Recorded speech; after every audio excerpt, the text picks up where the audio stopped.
you're an old man now, so like you got to just stay upright. If you fall and break a hip, they're gonna put you down like a racehorse. Like they can't help you, you know. So I think some people don't know what soaking is. And I mean, if you had any Mormon fans left, you might lose them after this. for those at home who are not participating, it's like you're not allowed to have sex, so what they do is they insert and then they just don't move. Even being canceled is like just a publicity stunt now.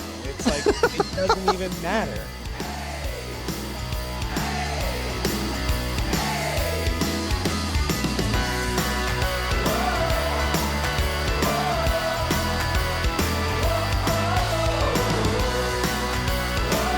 If it looks kind of grainy, I think it won't be when I post it. So hopefully, Sure. but Well, hopefully it's not I too look better with grain, so I'm not gonna fight you on it. You know.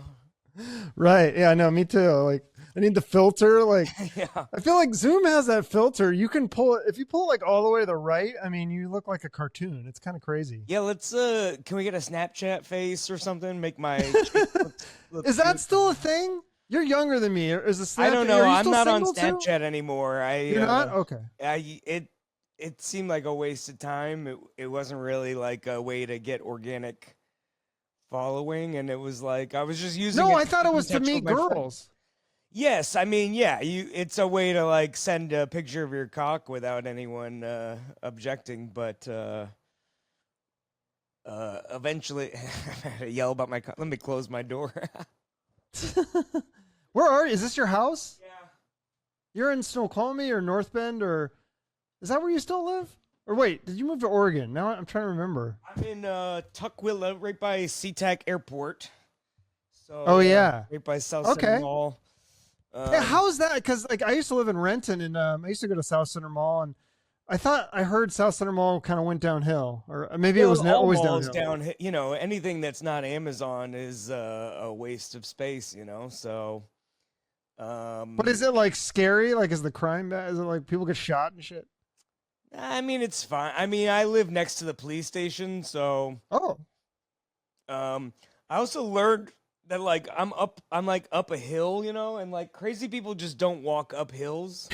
So like I was hooking up with this real estate agent in San Francisco, and she was like showing me all the parts of the town that were like nice and all the parts to stay away, and I just kept noticing like, oh, the further down you go, the more crazy people, you know. And she was like, yeah, it's pretty much right, because they don't want to work hard and go up a hill, you know. oh, that makes sense. Yeah, it's like or like what do you think of the gates on gated community? Like I live in this townhome and we have a gate, and my friend's like, oh, that's just like to make white people feel safe. Because like if you really wanted to rob somebody or kill them, like is it really that hard to just wait for a car to go and then just Yeah, follow 'em? I mean, it's more of an inconvenience thing. I mean, for sure it's going to stop casual. It's going to make someone think about it, but I have always hated it because it's just like, now I need permission and I got to buzz people in, and, you know, not that I have a ton of visitors. I'm so lonely. Yeah, it doesn't seem like efficient. My parents lived in a gated community for a minute, and then like even the Uber driver would have to get like they'd have to call the gate and be like, what, you know, and it's like fucking annoying, you know, and none of those guys can speak English anyway. They don't know the numbers to hit. It's a waste of time for me, but you know, if it makes you sleep better, I'm not too mad at you. Yeah, I mean, yeah. If you ever watch like those forensic files and all those crime shows, then you realize like people like a gate is not going to stop somebody if they really wanted to kill you. Like they're just going to come in and kill you. Yeah, I think it's better to just be a good person than to live in a gated community. You know, like it's Don't make any easier- enemies. Right, it's easier to just not make anyone want to kill you. Although, you know, with comedy nowadays, we'll see what happens. But Well, maybe yeah, and sometimes if I those get killed from the special, imagine the promotion. You know, that'd be amazing. Yeah. Well, yeah, because it is interesting. I was surprised that you shot the special, Hello Beautiful, that comes out June 10th, right? Yes, June 11th. But you know, June click on 11th. it a day early. I don't care. Yeah. Can people like, can you go on YouTube and say Yes. like, notify me or whatever? There's already like a notify me. There's gonna be like a watch party. We're gonna have hookers and blow. You know, just anyone who tunes in. Yeah, you can insult me in the comments. But yes, you can, and also all on my links and everywhere there's a link. It's like, you know, if you just follow me, I'm gonna be really fucking annoying about it for the next couple of weeks. So You kind of have to be though, right? Like probably people won't see everything you post. They'll only see like every 10th post. I maybe. mean, that's what, you know, it sucks because you build these followings and then they like hide them from you. But also, Mm. like, when you think about it, we can't all get 1 million views because people have to watch Mike Tyson and Jake Paul. Like, I understand that there's like, LeBron James has a podcast. Why would anyone listen to the Chuck Shute Show? You know what I mean? So, like, we can't all be that guy, and just because someone clicks follow doesn't mean they want to see every post. Or Right. so I mean, it's a hard balance of like, I have 85,000 fans on Facebook, but every time I post something it gets 30 likes, and I'm just like, you know. Okay, so it's not just me. Yeah, because I'll build up this following and I'm like, I'm moving. I feel the progression. And then it's just like, wait, like I feel like stuff, especially the last couple of years, it seems like I'm getting less likes and less views. Yeah, I think it's all going down. Even my dad was complaining to me the other day. He's like, nobody likes me on Facebook anymore. And I'm like, he's just posting dumb updates to his friends, but he's like, nobody likes me. And I'm like, man, because Zuckerberg got us hooked on these likes, and then he took it away, and also we've all been screaming about go outdoors, stop spending so much time online, and then we get 17 likes instead of 18, and we're like, wait, go back online and like all my posts and then go outdoors, you know, like, so it's like, if someone was like, I missed the premiere because I was out with my family, I'd be like, screw your family, I'm more important, you know, like, get on there. Right. So, well, yeah, and it's like, and I think Fahim has a joke about this, how like basically everybody is an influencer now. Like, there's nobody left to influence. Like, we're all trying to start a podcast or a comedy thing or have a band, or you will be shocked at how many publicity, PR things I get from bands that I've never heard of, but they have the resources to hire a publicist and send out a notice. I'm like, how can all these bands have PR people? And it's insane. I gotta hire a PR person. I don't know that it makes that much difference. I feel like the cream rises to the top too, because, you know, yeah, it just seems like traditional avenues are disappearing. The people that used to sort of control everything don't really know what they're doing anymore, and they don't know how to help. Like, so I mean, that's why everyone's going to YouTube for their comedy specials, because it's like, you know, I'm waiting on HBO to approve it or whatever. And then, you know, there's so many examples of people that have been so good for, like, you know, Gabriel Rutledge just put out a special and it was amazing. And, you know, now he's at like 500,000 views in 3 months. And it's like obvious that it's like, where's this guy been forever? And that's what you see in the comments. A lot of times people are glad they discovered a random guy on YouTube, even though it took 25 years. They go like, there's so, you know, because then they go back through all your stuff and they go, oh, wow, we saw him when he wasn't that funny, you know, like that's. No, well, it's like even Mark Normand. Like, I remember, I don't know, did his last one, did it finally get on Netflix? Because he kept putting it on YouTube, and I was like, okay, he's one of the funniest comedians out there. How does he not have HBO or YouTube or Netflix? Tonight Show and all. I think a lot of that started with the pandemic. Like, everyone was just like, well, freeze on everything, and then everyone was like, well, we'll just put it on YouTube and see what happens. And then we were all locked indoors, and we realized that we've had the power all along, Dorothy. Yeah, well, the thing about your special is like it's very professionally shot, very good production. You produced it with this Brent James Driscoll guy. Like, I thought it looks as good as a Netflix special to me. I can't tell the difference. Well, I'm gonna tell him, and he's gonna get a boner. All right. Yeah, it's really well done. We had a plan, sort of, this. We filmed the last one, but we did it on short notice. We did it with like a month, and I didn't really know what I was doing. I just go, you take care of it, figure it out.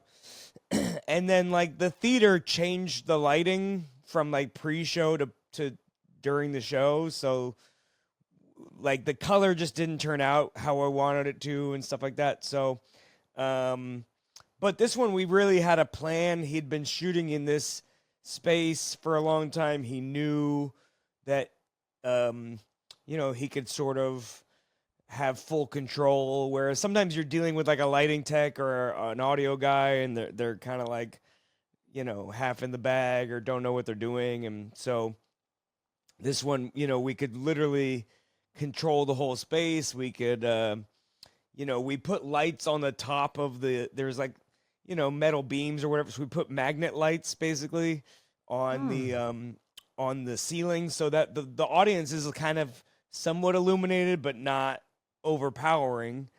And then just the coloring went really well with, the purple and the wall looks cool. And then, we had a little sign made. So, we tried to go all out on the visuals to overcompensate for the bad comedy. So I'm glad to hear that it worked out.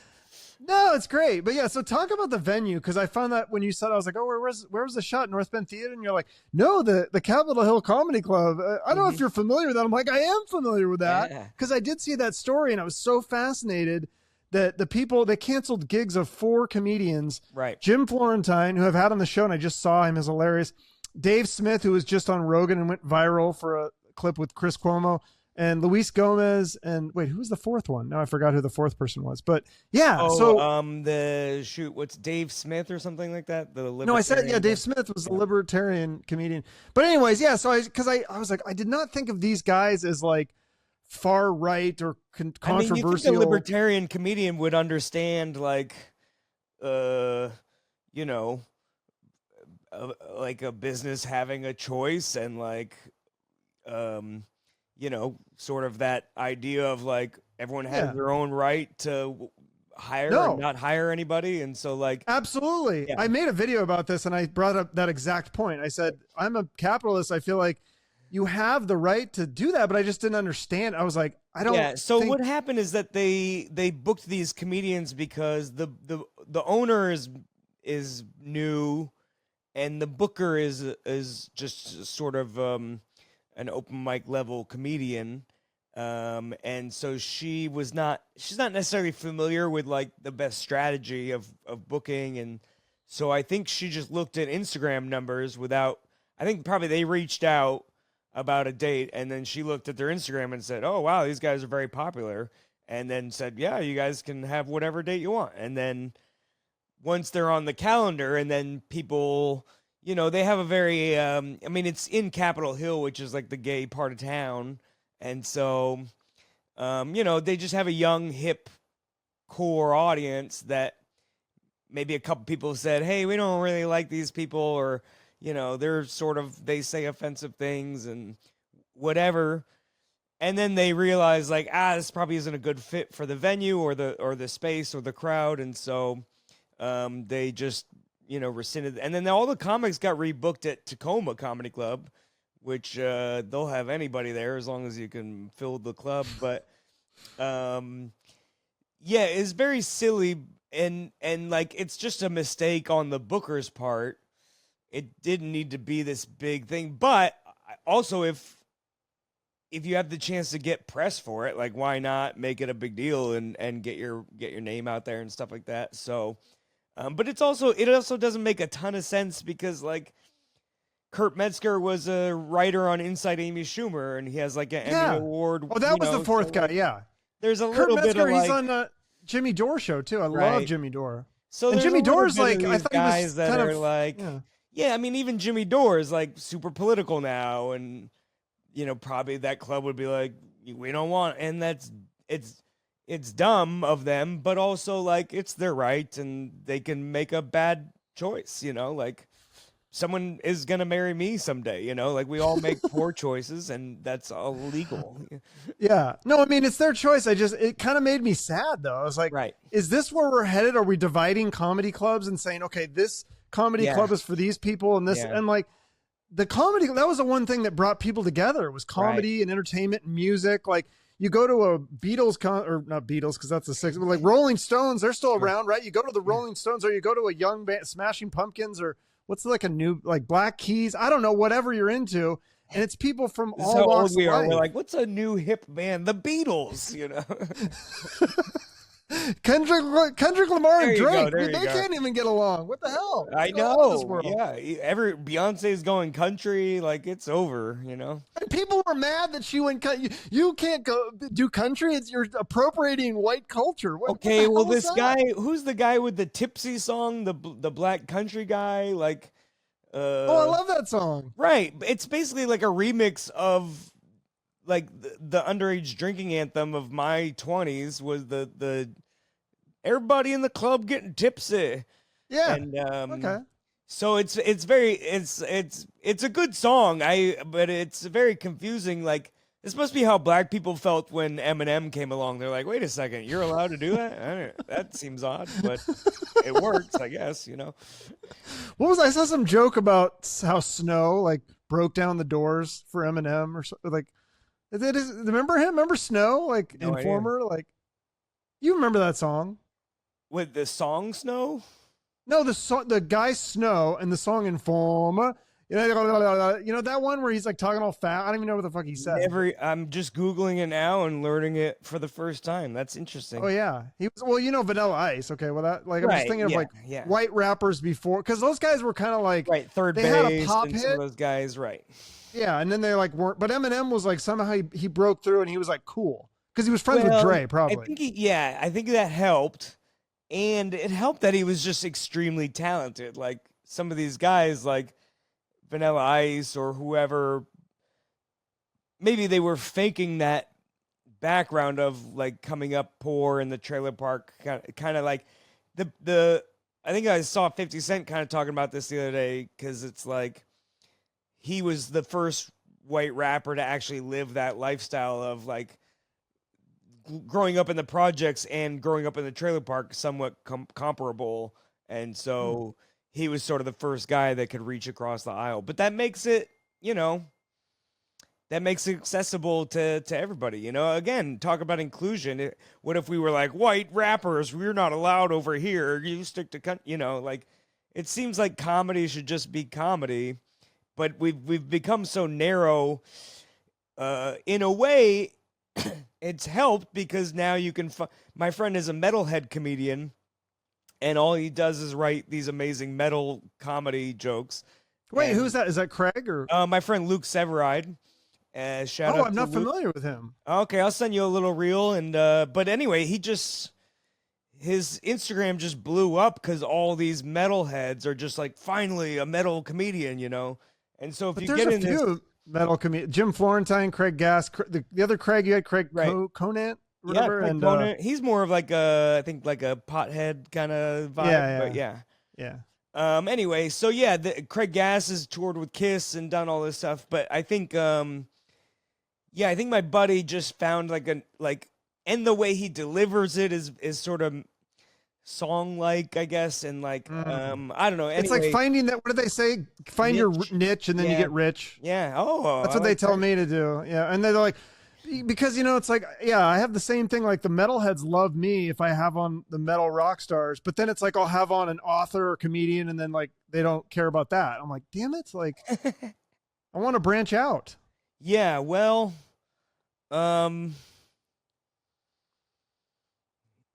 maybe you should try having funny comedians on the podcast, instead of me. Well, no, but so for you, like, because you started with that, not started, but like the one thing that was really big for you was that dry bar thing. That's right. Did you have a lot of the clean comedy, that Mormon niche of like the Mormon clean stuff? And is that still a big part of your fan base, or did they all unfollow you? It's hard to say. Yeah, I mean, like my numbers really go up and down sometimes, and I think it's because some people follow me for the clean stuff, and then I did a whole 20 minutes of COVID jokes, and then they're like, "Oh, heavens to Betsy, dead baby jokes," and you're like, "Well, I've got range, I'm eclectic." So, right, you would think that would be like, "Oh, well, we can appreciate the art behind it," or if people just like you because you're one thing, it's like, "Well, I'm an artist, I'm going to evolve,"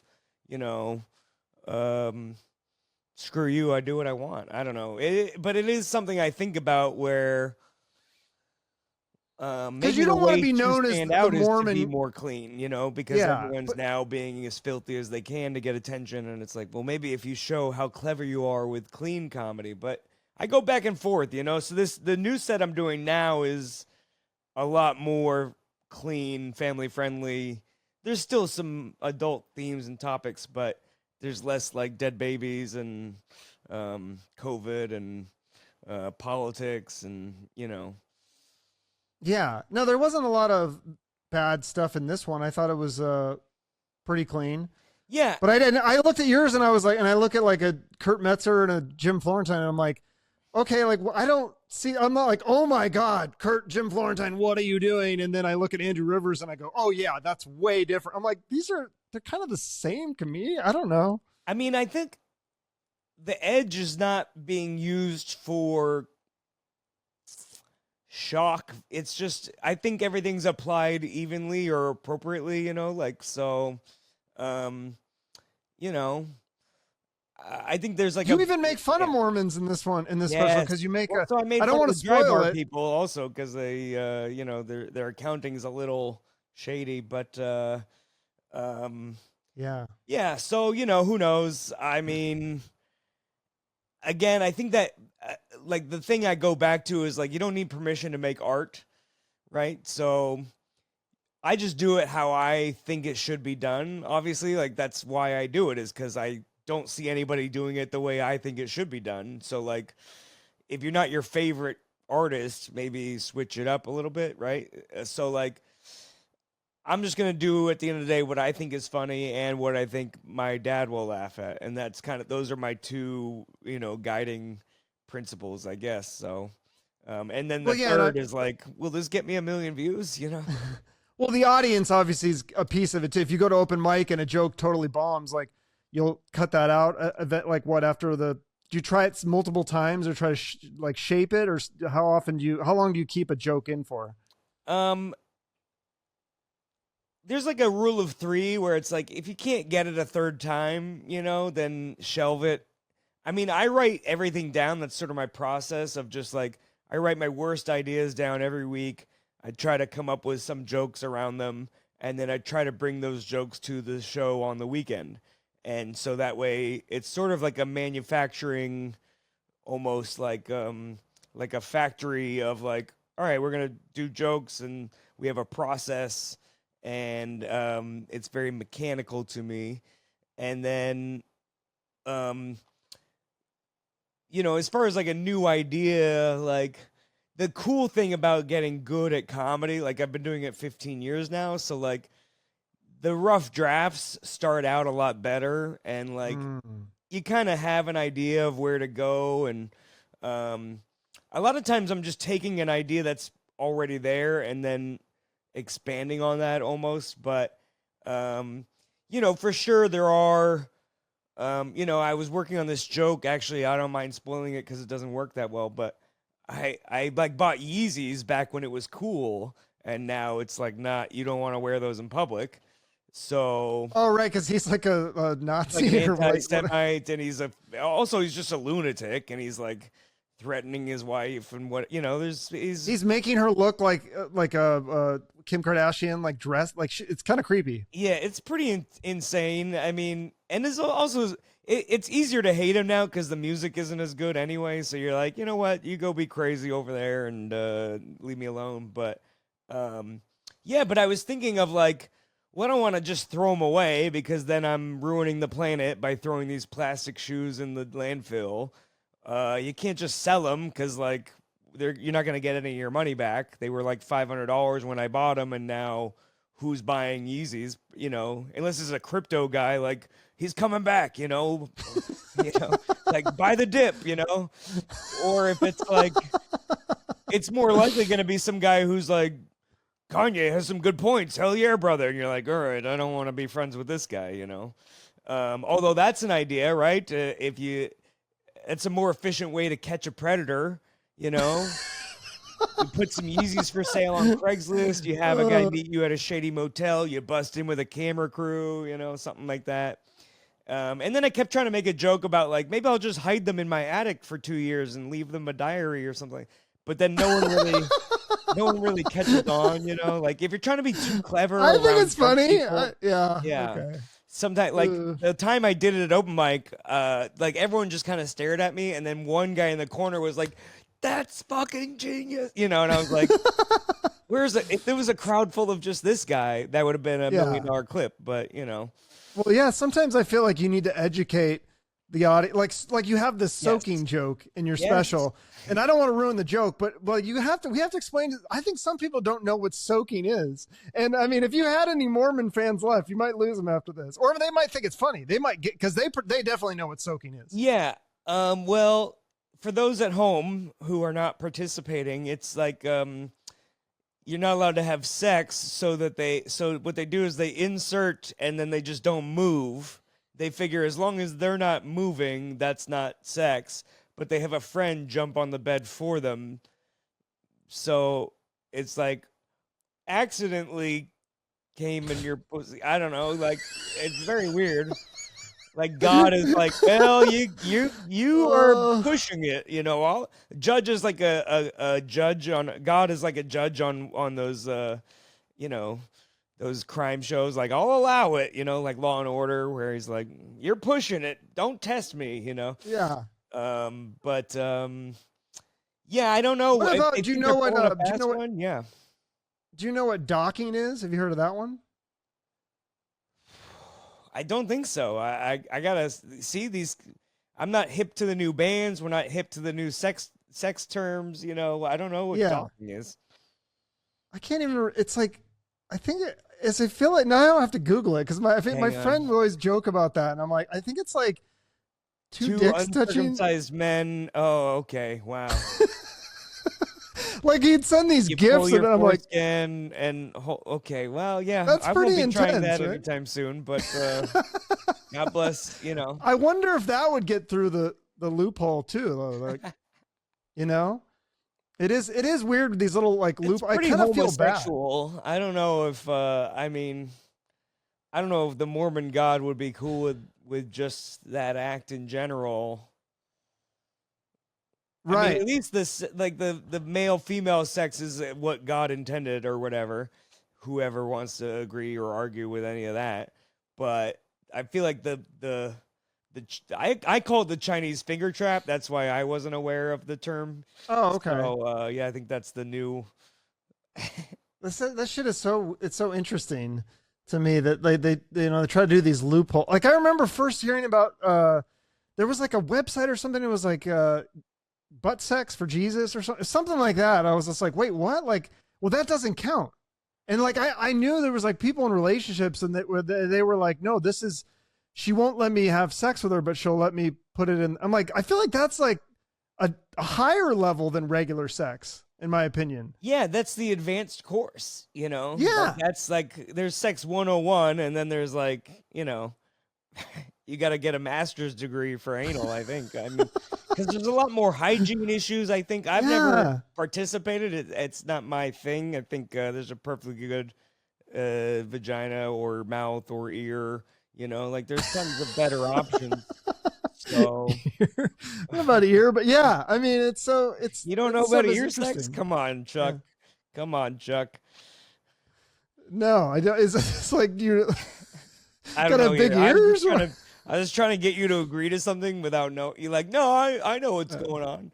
Yeah. I feel like that's the clip that's what's something that's always interesting with podcasts and comments stuff. Like you never know what's going to go viral. And I feel like if something does go viral, it's always like the thing that you don't want. You're like, oh, right. That's the thing that you like. Like, I mean, not this. I talk about like when I write, it's like write even your worst ideas down. Because if you stop it before it even gets on the page, you have no shot. But if you at least put it down, you can try it, and then maybe people laugh, and you go, "Oh, maybe there is something to that," or you know, maybe this. And so do you care if like a joke that you're like, I don't really like this joke, but if it goes viral, you're like, well, I guess the audience likes it.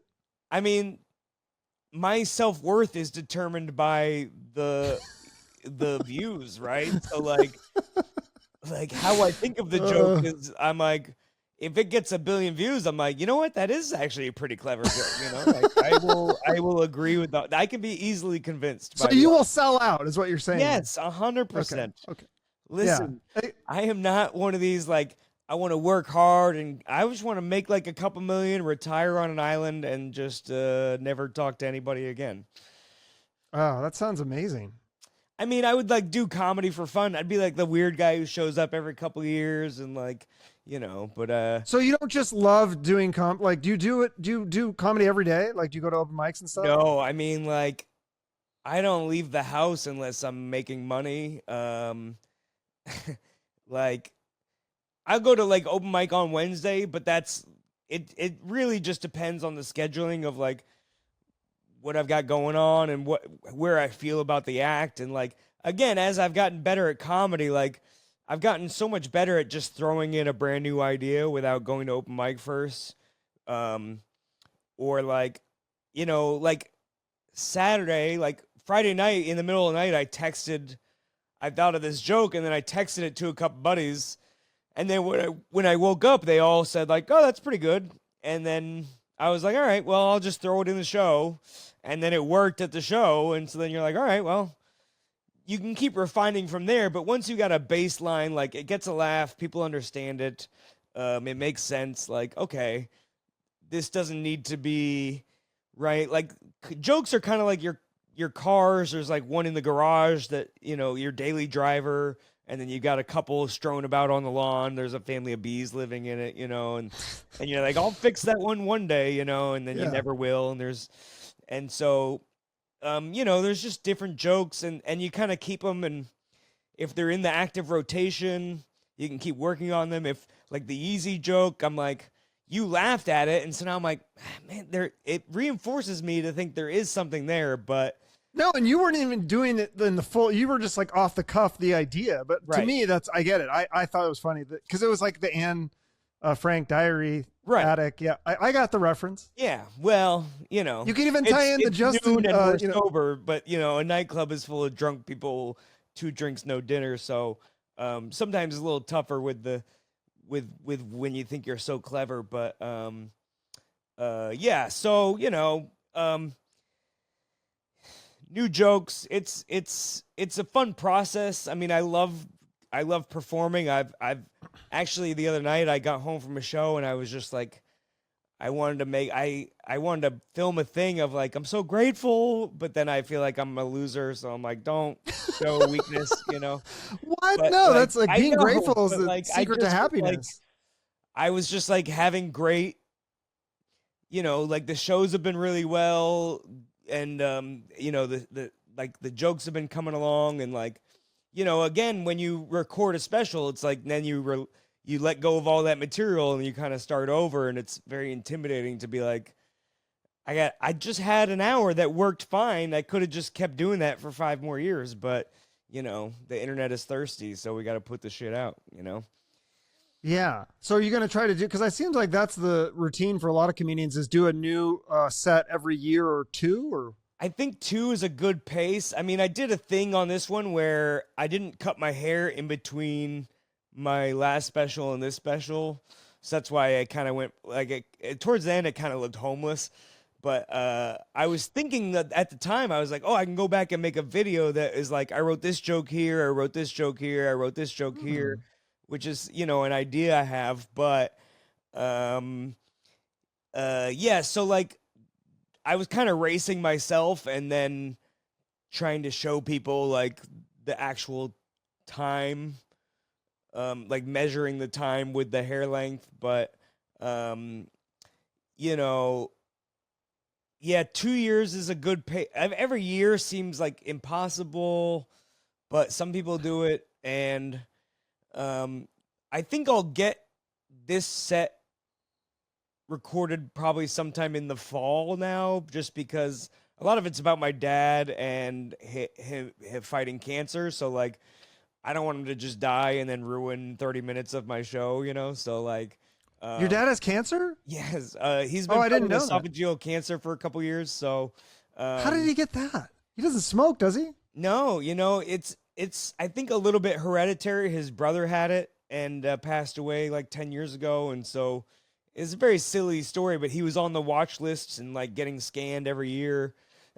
And then literally the last scan he got, they were like, you don't have to come back every year anymore. You could just come back every 5 years or whatever. Like, we've been checking you every time. You're never going to get this. It's fine. And then COVID happened, and then he was very nervous because, you know, he's an old man. So he was like, I'm not going anywhere. He skipped all of his doctor's appointments, which was the advice at the time. Like, don't go to the doctor unless it's an emergency. Skip all your regular appointments.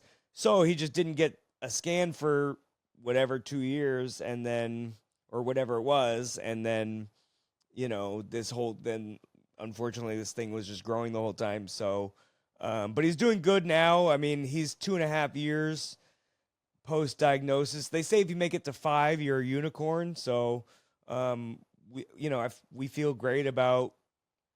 My main thing is like, because of the chemo, like his you know, he's in the Radio Hall of Fame, but he walks like he's in the NFL Hall of Fame. So like, you know, he's got a little cane he pretends he doesn't need. But, you know, I always tell him, I'm like, you're an old man now, so like you got to just stay upright. Like, if you fall and break a hip, they're gonna put you down like a racehorse. Like, they can't help you, you know. So this stuff is dark. I love this. This is great. So it's just very like me dealing with all those emotions, and and it's hard to get audiences. Again, this is a new thing where it's like sometimes audiences feel bad, and then you're like, it's my dad dying. Like, I can joke.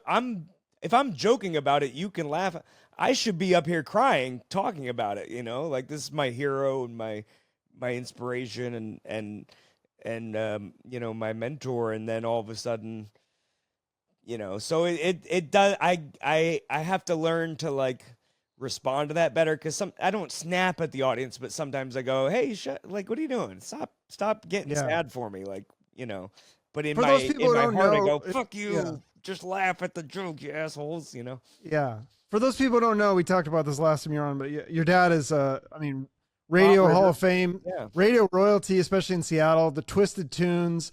I mean, everyone in Seattle knows Bob Rivers, but you know, I think even nationally, some of those Twisted Tunes, like they did make I Am Santa Claus, and a lot of them, I don't think he got credit for a lot of it, because it was like pre-internet where everything was labeled, you know. So a lot of it was like, oh, this is Dr. Dement or whatever, or like this is a Weird Al song, or this is whatever. So sometimes, like, I think one of the Christmas ones are the best. Like walking around in women's underwear. Walking around in women's underwear. That's one of my favorites. Yeah, there's so YouTube, like a music video for that last Christmas, and that's on YouTube. Chipmunks roasting on the open fire. Yep. Yellow Snow, White Trash Christmas. I mean, the guy's a genius. But this podcast is about me. Let's not. No, I'm kidding. Let's not talk about. No, it's crazy though. No. The cancer thing is crazy to me. My parents both got cancer too. My dad beat prostate cancer. My mom had kidney cancer, just had her kidney removed. So they're both doing okay. And then like I have an aunt with cancer. I mean, my cat died of cancer. I'm like, what is going on with the cancer stuff? Like, I think it's you. It must be. If you're having an association with me, I'm gonna be pissed. Okay. Yeah, because your dad was fine before you did my podcast. That's true. That's not a lot of people know that. Yeah, it is crazy. I try not to bring it up every time we talk, but you know, I blame you. Is your dad still doing the maple syrup and the bees and all that stuff? No, he was living in Vermont, but when he got sick, he moved to Las Vegas, because he was living in the middle of the woods doing honey and maple syrup and stuff. But then he got sick, and he realized, like, I should be closer to like electricity and you know, like hospitals and stuff. And I never thought of Vegas as like a hospital town. I mean, for sure, if I had a rash, I'd be like, there's a specialist in Vegas I need to see. But yeah. No, have you never been to the doctor or the hospital emergency room in Vegas? Oh, no. Oh, okay. Yeah, I had to go one time. My girlfriend, it was like her 30th birthday, and she fell and she hit this glass and it went on her arm. But this was so interesting. So we go to the emergency room, and I'm with her. Of course, I'm freaking out because I don't like blood. So there's like blood, and I'm freaking out.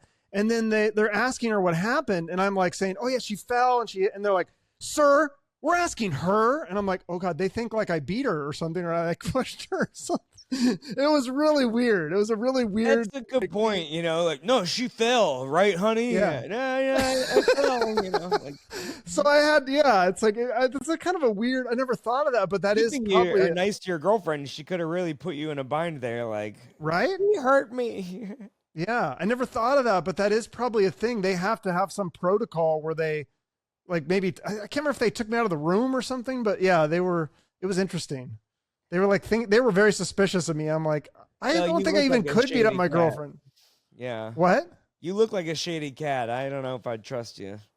I do. I know. They should check her for cancer, Go Mariners, by the way. Jesus, yes. Go Mariners.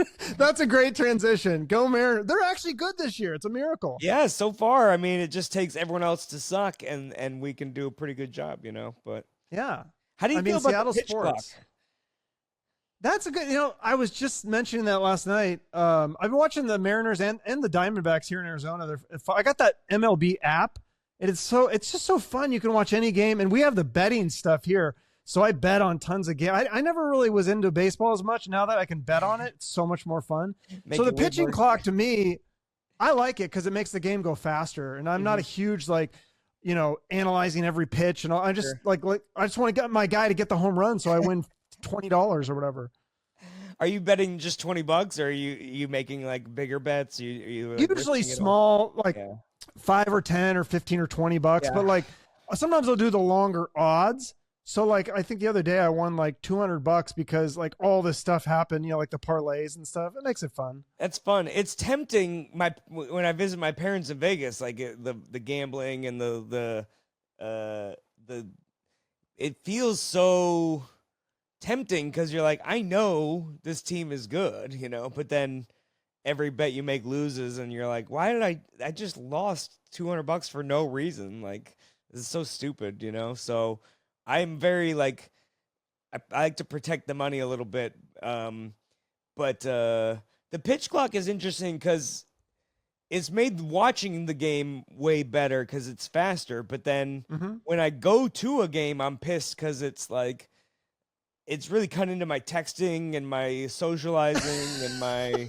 You're right. I agree. I agree with that. Going to the game. It used to be a social event. You get a big group together. You all have some beers. You all joke. You're talking, and then there's 4 minutes in between every pitch, and you're like, "Oh, what's going on? Cool." Another 8 minutes before anything else happens, and now it's like 10 seconds and everything's over, and you look down to call your mom, and then you miss the 6th inning.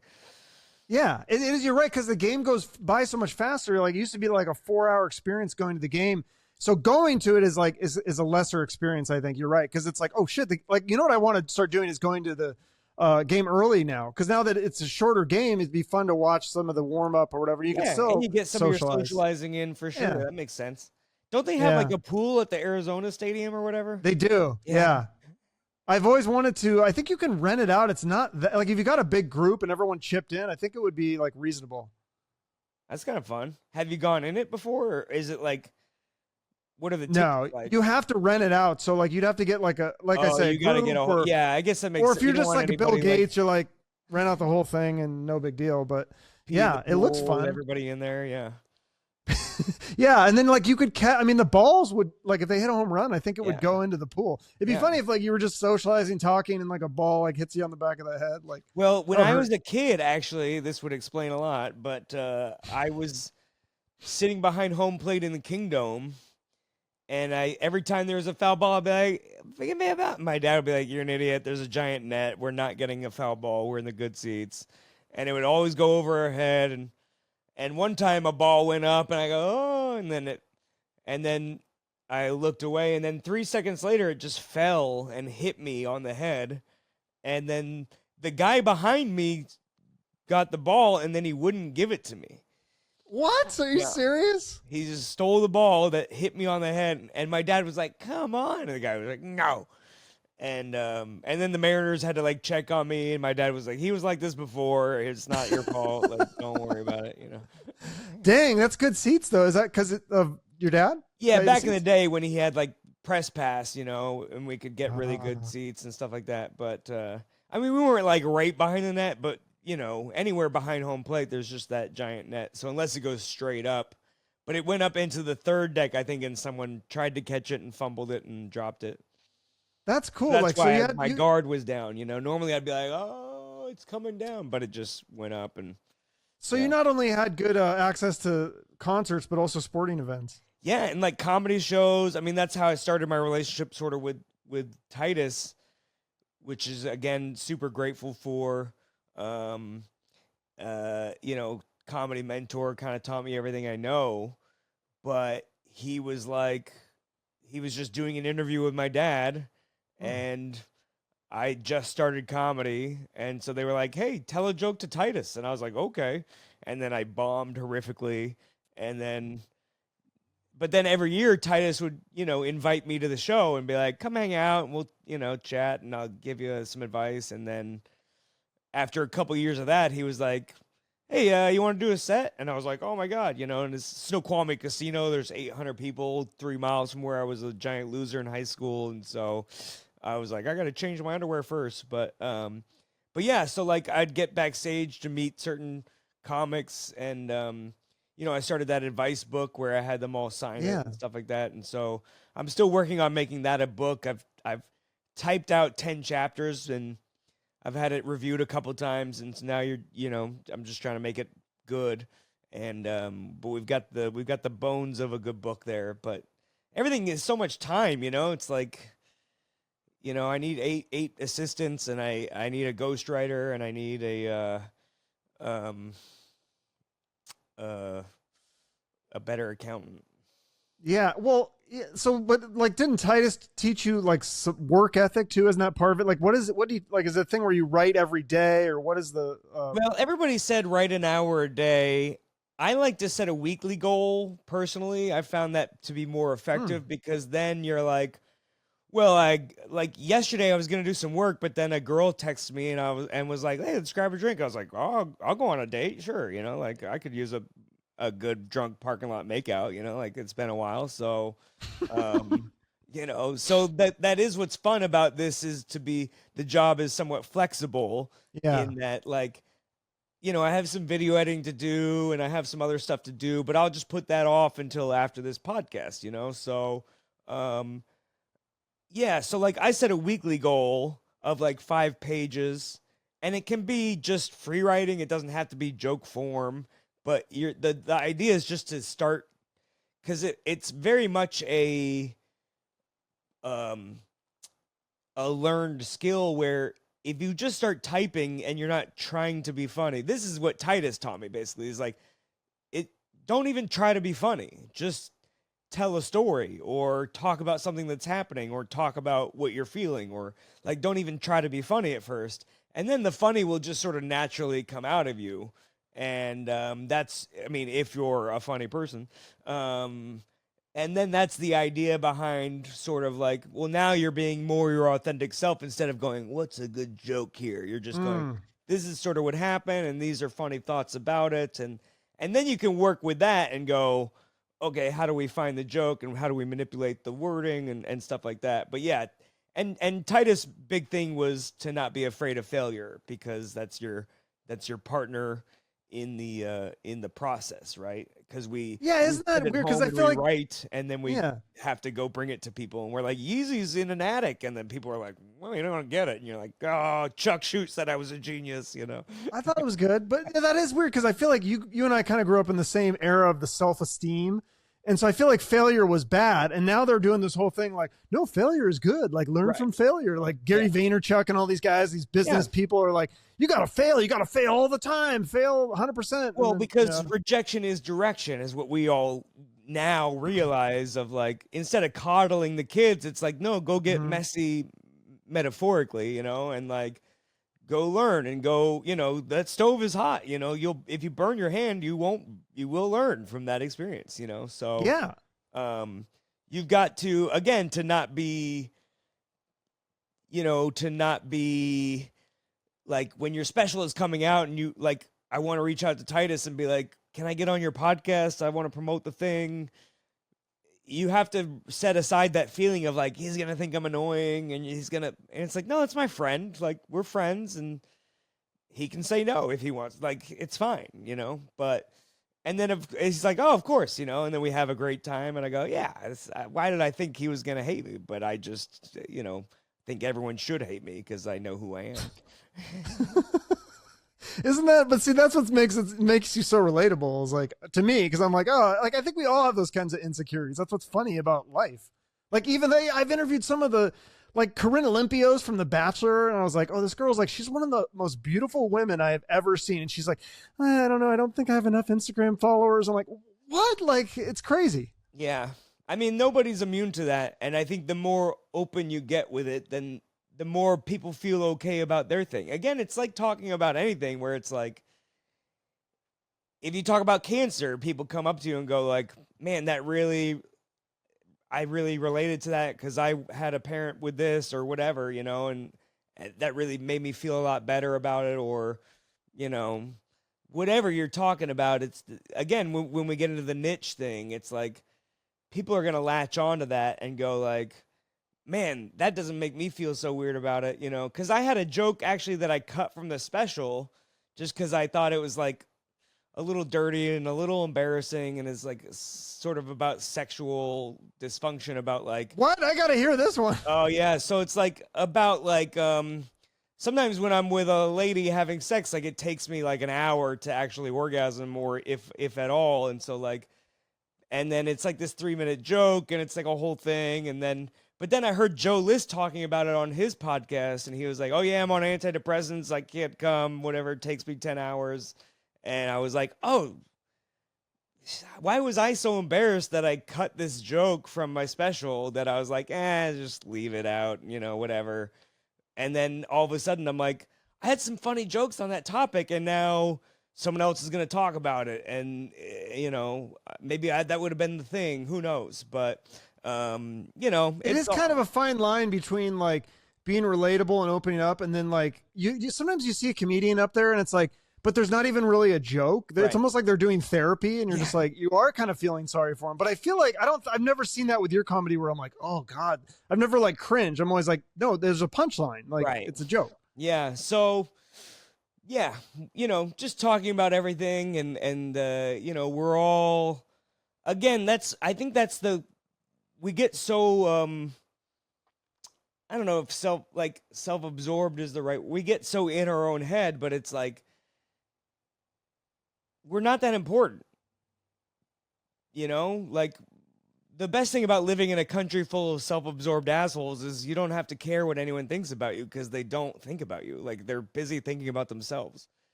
So right. Unless you say something like bad and then you get canceled, and then now you're the target of everyone's like hatred. And now it's like, even being canceled is like just a publicity stunt now. It's like, it doesn't even matter. Right. You just come back and then you just change the channel. Fan base, like, or whatever. Yeah. Shane Gillis eventually got back on SNL. So like, that is so fucking wild, right? Yeah. Right. Cause we're all still doing the Asian now. SNL needs Shane Gillis more than Shane Gillis needs SNL. Right. Well, cause I feel like there was this thing where Netflix, I think Mark Norman more than Mark Norman needs Netflix at this point.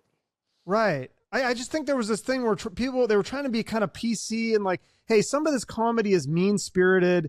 And I understand. I mean, I kind of get where they're coming from, but I think they just took it a little too far. And they're like, these people, like the people that weren't allowed at Capitol Hill Comedy Club, I'm like, I don't think they're bad people personally. Like, I'm not offended. No, I mean, Jim Florentine, he does a joke about how, because he's friends with Jim Norton, and Jim Norton's wife is a trans person, and they all go out to dinner together and stuff. So it's like, I mean, I don't know. It's just an inexperienced person in charge that made a mistake, and then.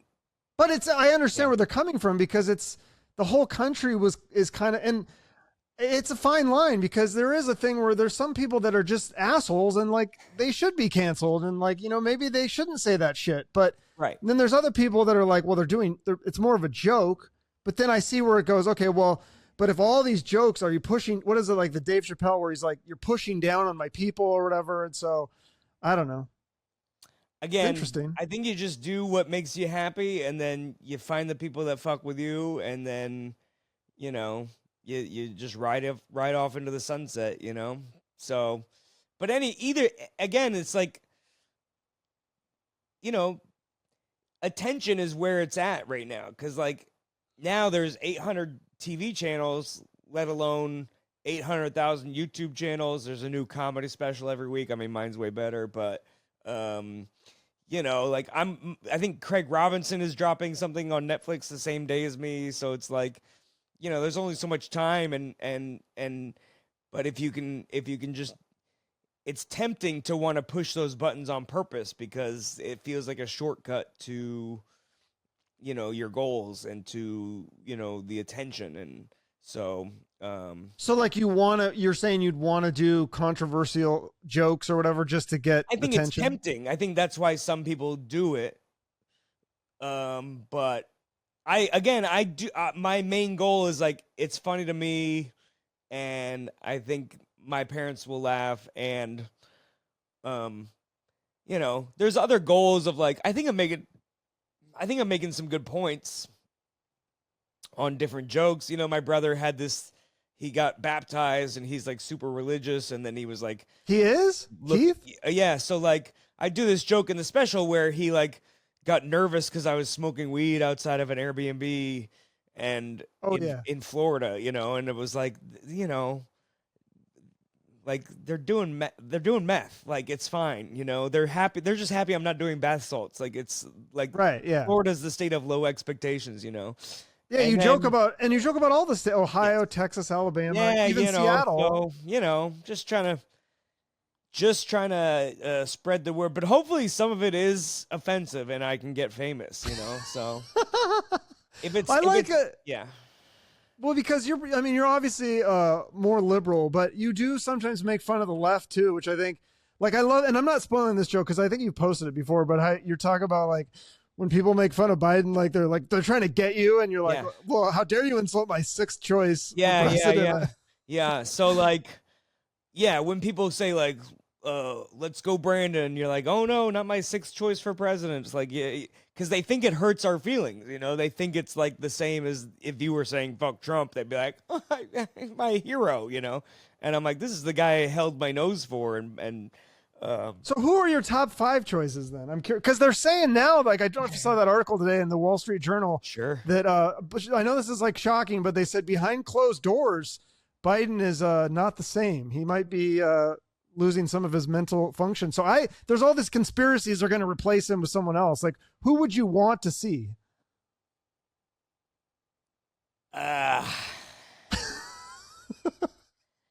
It's hard because we're not familiar with like the minor leagues of politicians, I guess, you know. We're not really like keeping an eye on the prospects, you know. We've just been riding these 80-year-old fucks until the grave. I've heard, I don't know nothing, but I follow a guy who pretends to be Richard Nixon on Twitter, and he just provides an interesting analysis of politics. And I think he like pretends to be the president and speaks as if the president, and like,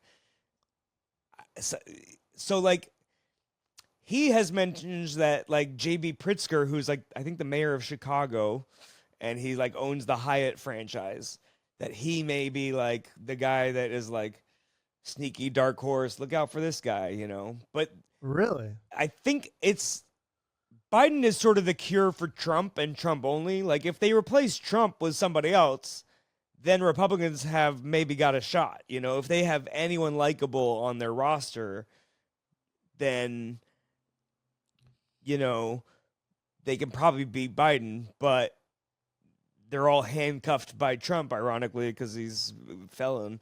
But so it's this game of chicken where it's almost like who's gonna die first, who's gonna blink first, who's gonna fuck up first, you know, like what's gonna happen? Because if it's Biden versus Trump, Biden wins.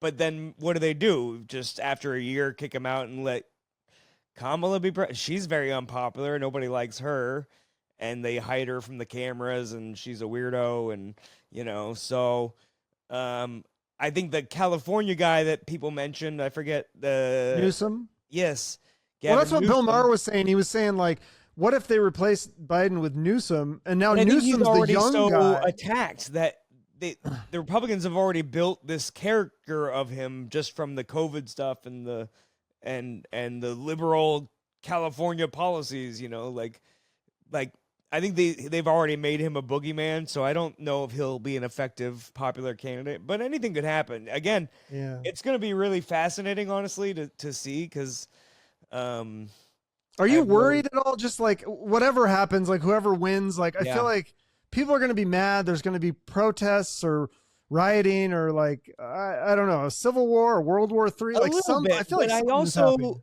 you know, I was actually just chatting with my dad about this on our podcast, father son podcast,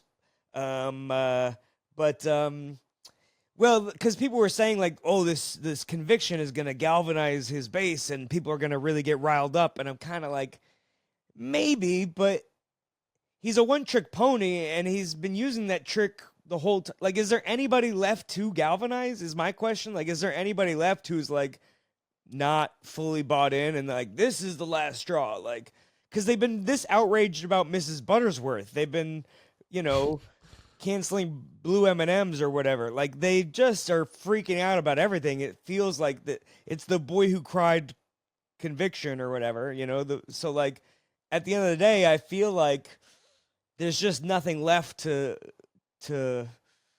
get any. There's just no will to get upset anymore, because it's like, yeah, we've been upset since the beginning, you know. So I don't know. That's my opinion. I don't see him being like, you know, I don't see anybody up in arms about this conviction. I don't see anybody rallying. Like, I don't know. The election could be interesting if it's close and then there's more weird shit. But I mean, again, are they gonna do January 6th again? I mean, like, they're all getting arrested now in court. Like, it didn't seem like it worked. It's not paying off for them. I don't know what they're are they going to burn down a Target? Like, that's our thing. Can you leave us can you leave us alone? You know? I don't know, you know. See, this is why it's funny, because like you're able to make fun of your side too. Like, that's just funny. It's funny. I always it sucks because I'm truly like a radical centrist is what I prefer, but like I would always make jokes just because it's easy about Trump, but I always felt like I had to soften it with a joke about the left first. And I thought that would like win them over, that when I made fun of the Trump, then they'd be like, well, fair is fair, he made fun of both. Yeah. But they got more pissed off. They're like, you tricked us. I thought you were on my side. Fuck you, you know? And so, I mean, yeah, I heard you talking about this. You just can't win, right. You know? I know. It's like, you got to be this like niche, like Biden supporter, weed smoker, yes, Seattle guy, and that is your thing. And then you can't ever sway from that. Like, you can't make fun of Biden. You're on our team. You know, it's like, no, comedy. How do you not make comedy. fun of him? He's old. He's dying. You know, yeah. What are we doing here? Like, what does this make sense to anybody? It is funny. Like, the political game is funny because both sides get mad at the president for the same thing. It just depends whose guy is doing it, you know? So, like, JFK was banging movie stars and trying to start a war with Russia, and liberals were like, you just don't get it. He's like a cool president, you know? Like, he's like cool. And now Trump is banging movie stars, close enough, and, trying to start a war with China, and, you know, liberals are trying to throw him in jail. It's like a double standard, you know? So I think Trump and JFK have a lot in common. I mean, not enough, in my opinion, but a lot, you know. I do like JFK. He was a good president. Oh. Yeah. I mean, it's just a joke about a gun. oh God. They don't have enough in common. They don't have that much in common. No, I liked JFK. Like, remember that drug? What was the drug like? It was like the thing that caused all the birth defects. It was like some painkiller they gave to pregnant women, and it was like, it was in Europe and stuff. There's all these kids, formaldehyde or something like that. And JFK stopped that from coming to America. I was like, wow, I was watching this thing about it. It was so fascinating. And then you kind of wonder, like, wait, is that why they killed him? Because he was like cutting into I the think business? there was a lot more than that, but yeah. I don't know. Like the semantics of it is not, again, like I'm not an expert on political science, like, so like I don't know what everyone's up to, and like. But what about your friend Bart? Are you still friends with him, the prepper? Yeah, because like I used to DoomsDay laugh guy. at that kind of stuff, and now I go, maybe those guys have the right idea. You know, I've developed a lot of empathy for his point of view. You know, like, because I met him in like 2016, I was like, end of the world, what a loser. And now I'm like, you know what? He's got a couple points. You know, like, Well, because you saw in 2020, people were ready to murder each other over a roll of toilet paper. I was like, this is a little scary. Like, I didn't think toilet paper would be this big of a fight. It was getting messy without the toilet paper, but yeah, you know, he's a good guy. He comes to a lot of my shows. I don't want to say too much publicly because he'll murder me, but no, I'm kidding. He's cool. He's offered me like a spot in the bunker if shit goes down. I'm like, I appreciate it, but I don't think I'm gonna be that useful in the apocalypse. You know, like. I've only shot a gun on Call of Duty, so I'd be pretty pissed that there are no respawns, you know. And also, like, could he just live in the bunker for like a year? Does he have? Is one of those ones that what you're like? What's the? I got a very sensitive. Do they have bidets in the apocalypse? Like, you know, we saw what happened when there was no toilet paper. Like, you know, like, and that was like not even the end of the world. Like, that was just like you know. So, and then you kind of wonder too, like, do you want to live out The Walking Dead, or you want to just like, I'm not gonna be useful, yeah. Just kill me. It's fine. We had a good run. Like if you told me like, hey, they're dropping a nuke, 30 minutes, I might walk towards it. You know, I'd be like, let's just go out with a bang. You know, like let me just, you know, let me just watch this one from the respawn cam. You know, like. Because again, like survival instinct, like again, like I can barely keep myself alive now, and I have all the, you know, like I'm bad. Like I tried to cook chicken the other day, and like every time I make a chicken, I ruin it. Like I just am like it doesn't cook all the way through or something like that. Like I just haven't got this skill down. And I know it's the simplest thing, but like every third chicken I make, I ruin. Just because, like, how are you cooking it, in the oven or air fryer? On a pan or whatever, yeah. Okay. But I'm not domesticated at all. So, like, in the wild, it would be even worse, where it's like, cook this over the fire pit, and you're like, I don't know if this is good, but you know. But do you have any desire to learn? Because I feel like I want to get, the older I get and more crazy shit I see, I just want to be more self-sufficient. Like I'm trying to like focus on my health, and now I don't know how to fix anything. I want to learn how to fix shit. And like, because you see these guys who can like fix shit and build shit, and you're like, I need to be like that. I need to be like more manly. I'm gonna be the entertainment for the people that are useful. Okay. You know, they're gonna need some laughter in the apocalypse. It's gonna be dark times. I'm gonna be that guy. I'm gonna be like, you provide my meals, I'll provide the laughs.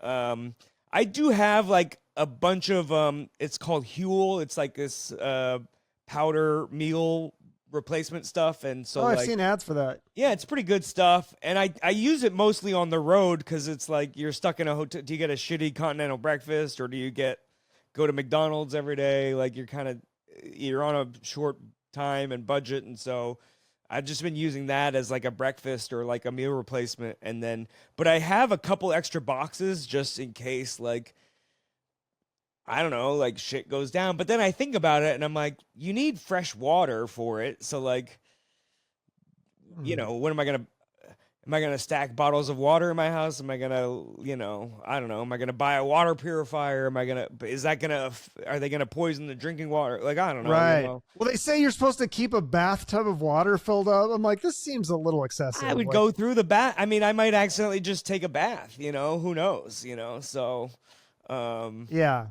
It's I don't think I'll last very long if something goes down. Yeah. I think I'll give myself like 2 or 3 weeks, and then I'll probably just. It might be fun to just wait, like see the first week, and then be like, yeah, I think my suspicions are confirmed. I'm not gonna last. Like let's check out. You know, like let's find a way to donate my body to whatever cause. I think is the best, and then we'll go from there. Yeah, no, that's cool that you have a friend with a bunker that offered you a spot, though. I mean, that's always an Yeah, option. I mean he's kind of a nut job, but again, it's like, is he a nut job or is he just that much smarter than all of us? Only time will tell, because if something does go down, then he's gonna be the genius, and we're all gonna be the idiots, and it's like, yeah. Yeah, But we just I never also all these do- people predicting things that people predicted the COVID thing and then they said, see, and like, but at the time you'd be like, you're freaking crazy. Like, Yeah, but then and there I was had, the guy who predicted like the stock market crash, Michael Berry, I think is his right. name was. Yeah. Right. But now every YouTube video I see is Michael Berry predicts the next crash. The next crash is coming in 3 months. The economy is dying tomorrow, and you're like, well, just because he was right once doesn't mean he's going to be right 17 more times. Like, I don't, Right. things seem to be holding up pretty steadily. So, at least That's, comparably. my in the dad's rest a of the financial world. advisor. So he'd always talk about that. He's like, nobody can predict the stock market. Nobody can tell. Cause I'd be like, I hear this thing that this is going to happen. He's like, no, maybe. He's like, nobody can tell the future. You never know. Yeah. So My dad and I talk about this is one of my dad's catchphrases, the 3 hardest words in the English language. Do you know what they are? I was wrong. I don't know. Very close. Yeah. Oh, That's really okay. good. Yeah. Yeah. I feel like I say I don't know all the time. I don't know shit. Well, I mean, that's 'cause we're humble idiots, We're like, I don't know, Yeah. Yeah. No, that's what I noticed. Like when anyone says something like 100%, they're like 100%, like this person's going to win this election, or Right. this does this, or this is going to happen to the financial. Like 100%, I know. It's like The more you I'm try always to skeptical. convince me of something, the less I believe it, Yeah. If they Every said time like, Wendy's is like, we use 100% fresh made chicken, I'm like, that's definitely frozen. Like, we never freeze our chicken. Never.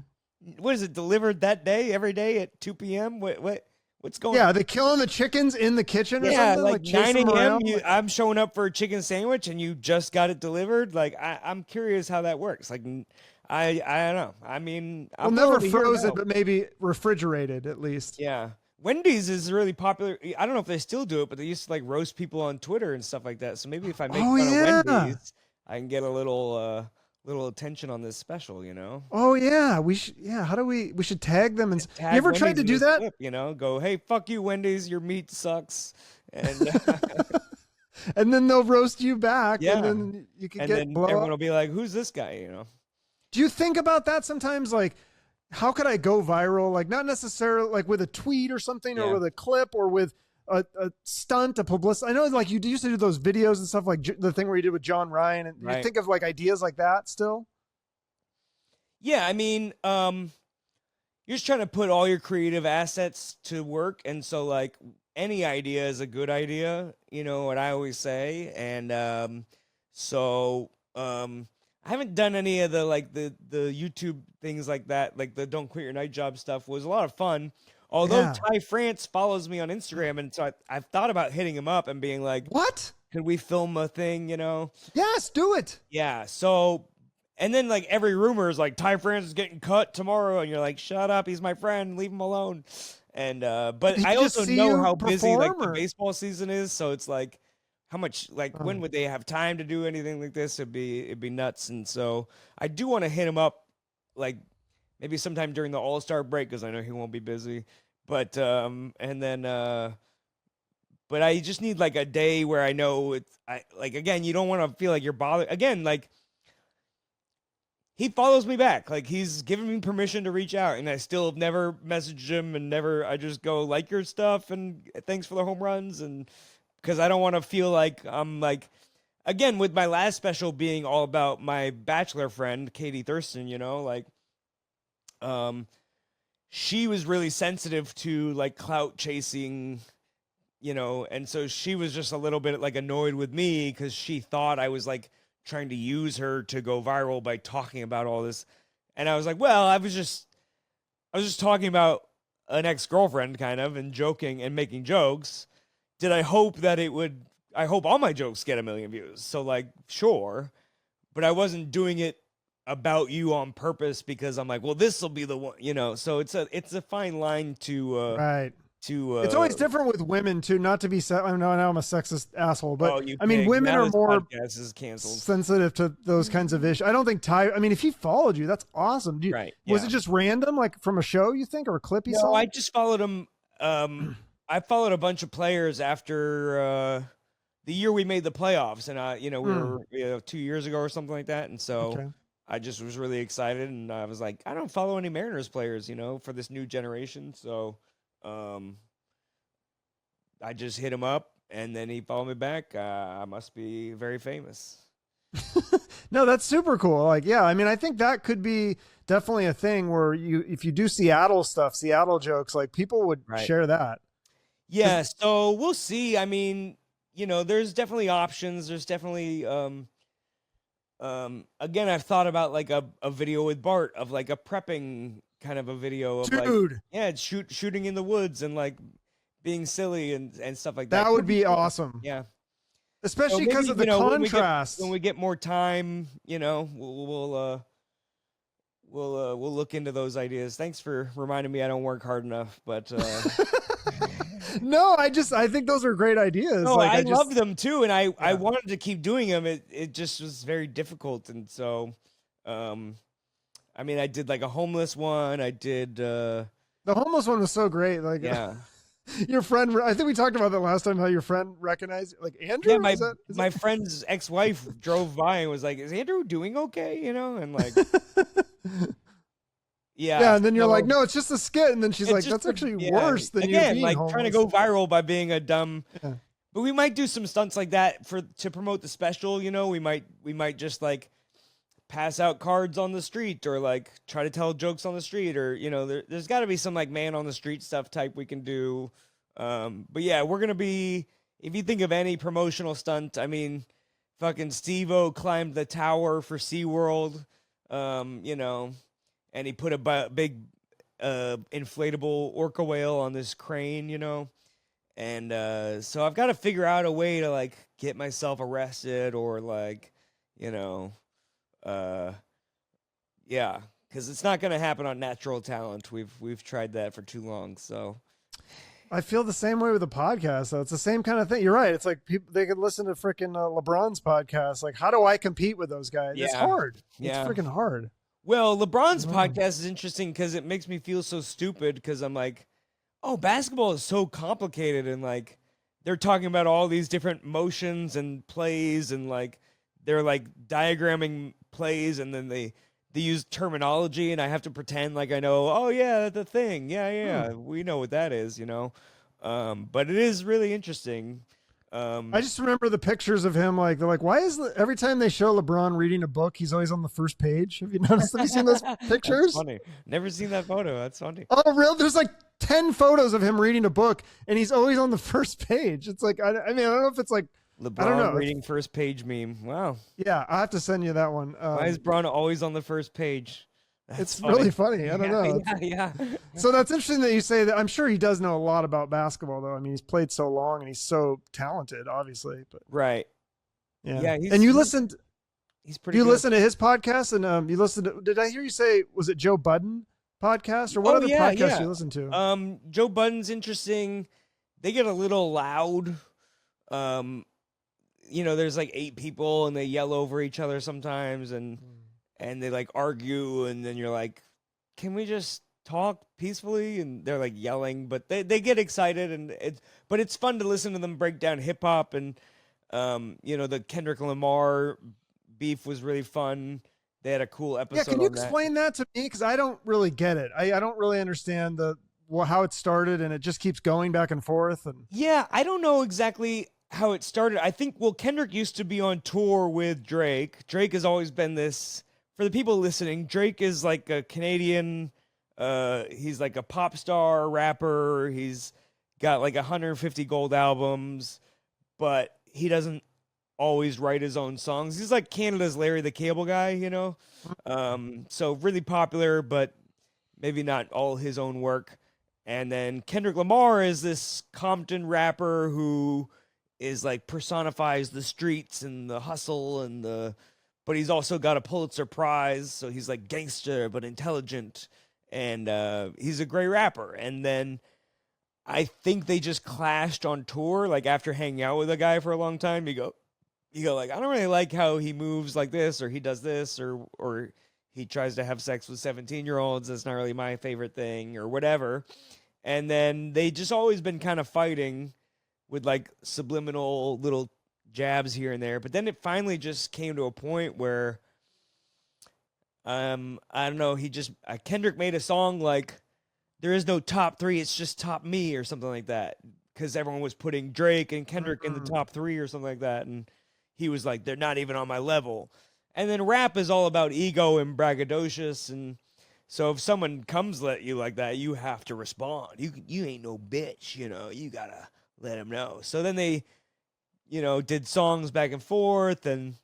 But then Kendrick just released this banger, and he's like calling Drake a pedophile but anyway, it's real divisive and everyone's on a different side. And I'm Kendrick in the streets and Drake in the sheets, I think. Although I check ID, but yeah. So I don't know. Like it was really weird because there was like, at first it started out very calm. It was like, you unfollowed me on Instagram and you sent me a cease and desist letter and like, you're mean to my friend. And I was like, this is the weirdest beef of all time. And then there was a third rapper, J. Cole, who put out a song, but then he took his song down and apologized. I was like, that's the least gangster shit I've ever heard of, like, you're gonna like apologize. I don't know. I just thought it was like, when in my generation, rappers got a teardrop tattoo for each person they murdered. Now it's like, I got a teardrop tattoo for each year of therapy I've been through. And we've got these emotional rappers. It's like, no, you're supposed to just be gangster and, Right. My brother said he's really into rap, and he said he hates the new rappers because it's like, it's all this like mumble rap. Like, yeah, mumble rap is real popular. Yeah. Again, it's different drugs. I was raised on like a weed generation of rappers. And now a lot of the rappers are doing pills or codeine or whatever. And so I think pills are very popular for a lot of people. So I think maybe that is, they're all rapping about Xanax and whatever. And so you're like, all right, I guess that's more relatable to this younger generation. But I'm not a fan of the mumble rap stuff. But are you familiar with the rapper from Seattle, Sam LaChow? I had him on the pod. He's really cool. No. I like Travis Thompson's my favorite Seattle rapper. Oh, I'll have to check that out. Check him out. He's native too, so he was on that show Reservoir Dogs, I think. And then Reservation Dogs, I think. There you go. Yeah. Reservoir Dogs is a movie, I think. But that's a great movie, though. Yeah. I do love that movie. I was just thinking, I gotta watch that movie again. Yeah. What is it? Is Reservation Dogs? There was one like scene that was so funny where the guy, he's like, I only eat like natural foods and like healthy things. And they're like, and then they see like a Sonic cup in his car and they're like, well, healthy foods and Sonic, right? Yeah, or it was some joke like that. It was so funny. Yeah. That's like the people that were like, I'm not taking the vaccine. I don't know what. And like, you go to Taco Bell, you don't know what you're putting in your body. Like, You and me took the same vaccine. We both did the Johnson & Johnson. Hey, we're still alive today. Look at that. Did you have any like numbness in your left side or your hands or anything? Or no? Did you have just numbness? me? Okay. Sometimes, yeah. I don't know if it's. I was sitting on it to jerk off later, but other than that, no. Yes, I always wondered. I don't know if it was from COVID or from the vaccine or just nothing, or just like a coincidence. But it was like it comes and goes. Yeah, it's hard really to say weird. that. Like, on the one hand, these things were,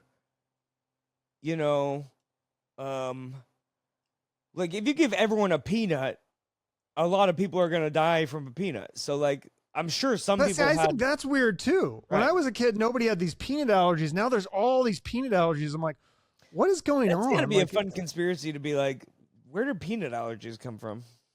It is like, I'm seriously fascinated. I just want to know. Like, it's weird. I don't know. It's very strange. Like, and they're so Or intense. maybe we just didn't know, and then the kids with peanut allergies just died, and we were like, he was possessed by the devil, like we just didn't know what it was. We just assume. God, I hope not. I mean, I don't remember like kids having like those like things and the EpiPens and all this. Like, Yeah, you've I mean, probably we heard made up Louis C.K.'s. ADHD, so who knows? I think all these fake diseases out there. Well, everybody has ADHD. I mean, you can go to a doctor and they're like, "Do you get distracted?" Right. Yeah. Yeah. Do you have a hard time focusing on really boring things like school? Right. Yeah, total. But Yeah. here's some Ritalin. Here you go. My friend had a joke just go viral about like, I think the overprescription of Ritalin has led to more school shootings because, I wasn't able to plan a school shooting until I got my Ritalin. Like I would have been like, I'm gonna go in the bathroom and wait. Oh, look, There's some truth to that. Like with antidepressants, sometimes like that's something you got to watch for with suicide. Is like when people are suicidal or depressed and they start feeling a little better. It's kind of then now they're like, oh, now I'm feeling better. I have the energy to go kill myself. Like it's kind of scary. But yeah. No, that's not a joke. That's like serious. Like finally, stuff. I have the energy to kill myself. Wow. Well, no, yeah, because the only thing stopping me was my lethargic. Yeah. Yeah, well, like you have to look for the signs. Like it's weird. Like why is he like giving away all his possessions and like he's not gonna be around long? Like what? Like yeah, there's a lot of like signs like that with suicide. Yeezys on Craigslist. This must be end of life. The Yeezys. Yeah, that is an interesting. You gotta wonder what do you do with those Yeezys? Like, do you hang on and hope he comes back? Like, that's why I think it's such a good joke idea. Is like, what do we do? Like, but then. I brought it up. An intriguing idea. Yeah, I don't know. I donate them to charity. I mean, I thought maybe Goodwill, but then you're giving it to some special needs kid who doesn't know any better, and then he's getting beat up by a Jewish gang on the street. Like that's not fun. That part of the joke is even great too. How did this joke not work? I don't know, man. I don't know. I'm gonna try it again though. Now that I've gotten the confidence from you, I even pitched it to my buddy Steve, and he was like, I just wouldn't tell it. I'm like, well, okay, Really? Okay, come tell in Arizona. We can take it in Arizona. I know, yeah. Well, maybe I'll try it this week. Arizona I'm in Bremerton and Poulsbo this weekend, so hopefully they can handle it. But Bremerton. Oh God, what was the song Sir Mix-a-Lot had about Bremerton? That she's a Bremolo. Oh, Bremolo, yeah. The girl's a Bremolo. Yeah, that's a good. That's what I love about Sir Mix-a-Lot. All the Seattle references. Yeah.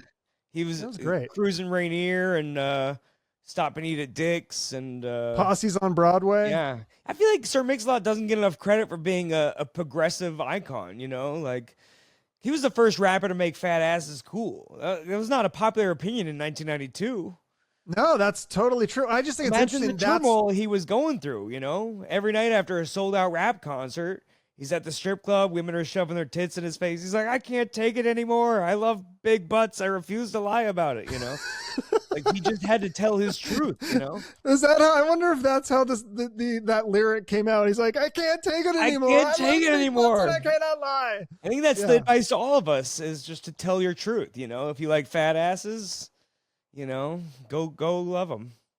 Yeah, I mean, it's just funny that he got known for that song. Because I knew him more from like Square Dance Rap, Posse's on Broadway, Buttermilk Biscuits. Like those were the songs. And I thought those were popular throughout the country, but it was only in Seattle mostly. No, he and I have a lot in common. People have not heard of him outside of Seattle, but you got 15 million views on Dry Bar. Come on, I'm very famous. You're right. You're so lucky that I'm here, and it's my pleasure and your honor. And yes, I'm very honored. I'm very happy to have. I think because you just did some big you did Titus's podcast and Craig Ferguson. What's that? Craig Conant and I watched that one. Yeah, it was good. Yeah, he's a cool guy. He's a funny guy. That one was a little weird because I felt like you guys did a gummy. You both did gummies right before. I took like a mushroom gummy, and then I think I felt a little weird during it, and then I didn't know when to jump in with him necessarily. Like it was hard to riff, kind of. And then he would be like, "You ever smoke so much pot you can't move for 6 days?" And I'm like, "No, I don't no." Like, why would you do that? Like, but I'm not a guy that's like, I want to meet Jesus. Like, I want to smoke enough to meet SpongeBob. Like, those are my goals. I just want a little bit of. I want to be a little bit high all the time, just like a microdose. Yeah, like a warm hug my father never gave me. My dad, it's so funny. My dad is like super conservative, but he fell off a ladder and he had a head injury. And so he did this, he did his own research and he started microdosing mushrooms and it healed his brain injury. It's the craziest thing. So That's if you ever amazing. fall off a ladder, So, it's funny because my dad took me to like a Bruce Springsteen concert and we shared an edible gummy and it was kind of fun. And I was like, oh, we're bonding over drugs with my dad. Who would have seen this day come? But then I had just done mushrooms for the first time. And so I was like, hey, Dad, you're about to meet God. Don't you want to call him first? Like, you want to try some mushrooms? Like, let's expand our mind. And I guess it's illegal to dose your parents without them knowing, but I had considered just going, hey, try this new gummy I got, and, see what happens. But maybe he'll warm up to it eventually. But he was like, I just never tried it. I don't know, just seems a little scary. where do you can get the mushroom gummies now? Are they legal or? Yeah, I mean, one of them sponsors Craig Conant's podcast, these Colors. And then right by my weed store, there's like a bong shop, convenient location, and they have a sign that says we have mushroom gummies. And so I walked in the other day and they're called Road Trip, I think is the brand. And so, yeah, they have these, you can also buy chocolate bars, which is the first time I did it. I think that's what my dad got. Yeah. And that's psilocybin, right? Yeah. Yeah. Yeah. And so he said NHL players took it to heal their concussions, and it worked. I mean, I believe it. Yeah, this stuff is very powerful, and like, I took like 7 gummies the other night just because I was like, just needed a night to relax, and 7? How many milligrams is that? I don't know. They provide a dosage guide where they say like, oh, 1 to 4 is a microdose, or 1 to 3 is like a microdose, 3 to 6 is like okay step, and then 6, 7, 8, 9 is like you'll meet Jesus or whatever. Meet Jesus, yeah. So my dad said he can take a whole bunch, and he said all it does is makes him feel very like happy and grateful. That's great, I mean, if you don't have like a ton of I didn't like hallucinate, but like I felt like I was an X-Men, like I was like hearing sound waves and like, I mean, obviously, but I was like feeling, like I don't know how to, I could like feel the pulsations and like, I don't know. I felt like an X-Men. And I told my buddy about it. He's like, I think you're autistic. That's probably the issue.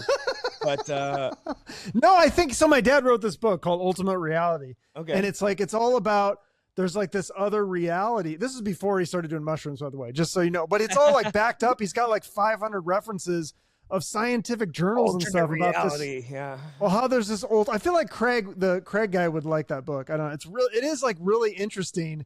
I don't really understand it, but yeah, people get really into that kind of thing. It's really interesting to me. Yeah, it's fun. The problem is I want to do that stuff every day now because I'm just like, oh, that was amazing. But it's sort of, again, it's like you get like, what is you build up a tolerance to Trump, right? Like we talk about like who's left to be outraged, and it's like, you build like the same way you would drugs is like if you smoke weed every day, eventually you have to smoke more and more and more and more, and then eventually you just don't even feel anything. Well, isn't that the thing with porn too? People start with porn, they're like, oh, this nice couple having romantic sex, and then like 6 months later, it's like just full on bondage, like people getting raped and stuff. That's my search history, but yeah. Now you're canceled. Oh God! Finally, I did it. Yes. That's the clip that's gonna go viral. Minutes, but we did it. But yeah, I think anything like that, you just find yourself. You just have to give yourself breaks, and then because then it doesn't. You only need a little bit to feel amazing, and then the sensation is better, and because but the tough part is like doing drugs is not like riding a bike, like you don't if you take 6 months off from drinking, you don't get to start back at the same level, No, yeah, it's dangerous. And now it's like, it's fun. Because, but now like I rarely drink, so like when I do drink like 2 beers, I'm like, whoa, and then like I have a headache in the morning, and I'm like, I'm hungover off of 2 light pale ale beers, like this is so stupid. Like It's not fun. You have to almost just you have to sustain that level to keep it enjoyable. Otherwise, you know, but yeah. I notice the older I get, it's just everything sucks. Like even eating like, like fast food or something, you talk about Wendy's, like you have like a Frosty and like some fries, like you're like, oh, like, oh my God, McDonald's like in McFlurry at 1 p.m. is a hate crime. Yeah, it's that's considered self-harm for me. Like, oh yeah. Sometimes on tour we all like, we're on day 10 of city 10, day 10, different city. We're all like, well, we'll get an ice cream, and then we always like, oh, what are these little treats, in the middle of the day, and then you're just like, oh, I'm tired, I got a headache, God, I just shouldn't have eaten that. Like, again, when you eat bullshit nonstop, it doesn't affect you, but if you start eating healthy, your body is used to premium gasoline, and then you're putting fucking, castrol, your cooking oil in your body and in your car, and you're like, why isn't it running? And you're like, well, because you're putting race car gasoline and jet fuel in it, and now you had a cheeseburger from Five Guys, so I can't wait to get back to Seattle and have taco time and Dick's Drive-In. And oh man, I love taco time so much. It's got to be like the healthiest fast food it's got to be like the most realistic food of the fast foods. Like, not what I get, but yeah, I get, because I get the soft taco and the Mexi fry. Or sorry, they're not called Mexi fries anymore. They're called like tater tots. You're not allowed to say Mexi fries, okay? That is insulting. You are not getting. I tried to ask my Hispanic. My friends are from Mexico. They live here, and I was like, "Is this insulting?" And they're like, "No, what?" Like, well, they didn't understand it, and they're Mexican. I was like, you're hiding migrants in your house? Is that what you're saying? No, don't look in the attic. With the don't look in the attic. Oh God. That's a callback, I think. Hey, right? I got it. It was good. Okay. I liked it. That was fun. Hey, he's a professional. Right. This guy. That's it for me. Good night. All right. I'll go out with a bang. Yeah. What's in there? The special comes out June 11th, right? Yeah, June 9 11th. p.m. Pacific time, 12 midnight Eastern.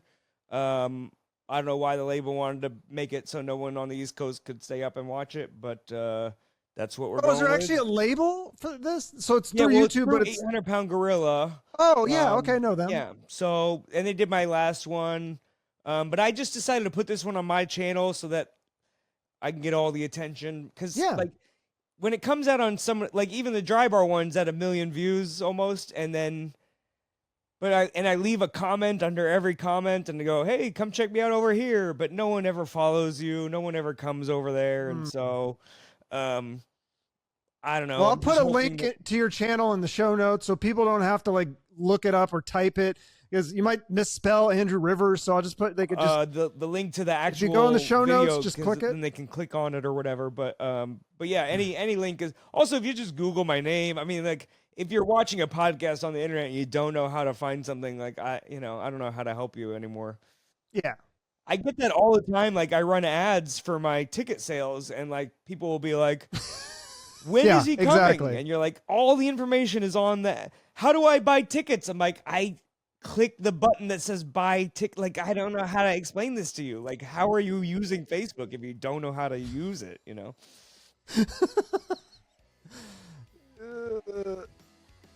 Yeah. Yeah, maybe that's our problem. Maybe we just need to dumb it down for people, and then we'll get better fans or dumber fans. But yeah. All right. Well, thank you so much for doing this. I appreciate your taking the time.